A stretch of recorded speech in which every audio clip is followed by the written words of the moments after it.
Kien hemm ħafna li jikkummentaw li jgħidu li l-BirdLife Malta toħroġ filmati ta' safar feruti li jkunu nstabu fil-kampanja ftit qabel ma jiftaħ l-istaġun. Dan mhux minnu fis-sens li aħna ma nagħmluhiex apposta, imma l-iktar asafar li jgħaddu huma fi żmien il-passat, jiġifieri fir-rebbiegħa u fil-ħarifa. U għalhekk jinfetaħ staġun tal-kaċċa sfortunatament, għax dak huwa l-mument illi jkollna l-iktar asafar għaddejjin minn fuq Malta. Allura ħadd m'għandu jkun sorpriż illi ftit qabel jew waqt l-istaġun li jkun hemm tal-kaċċa ħajkun hemm asafar feruti.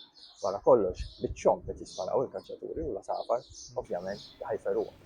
Meta l-asfur ma jinġabarx minn kaċċatur u jinstab mill-pubbliku, normalment ixemplulna aħna niġbruh, niddokumentaw kollox u naqsmuh magħkom il-pubbliku, inkluż id-data u l-post ta' fejn ikun instab dal-asfur. Naturalment, kun hemm ħafna li jixtiequ li aħna ma nkunux kredibbli, hemm ħafna li jippruvaw jiddiskreditawna, però l-verità hija verità. U aħna nibbażaw kollox fuq ix-xjenza wara kollox u fuq id-dettall, u għaldaqstant nista' nassigura l kulħadd li kull asfur li nuru ikun fatwali f'dak il-perjodu u ma noqogħdux nażlu aħna meta nuru filmat u meta nuru ieħor.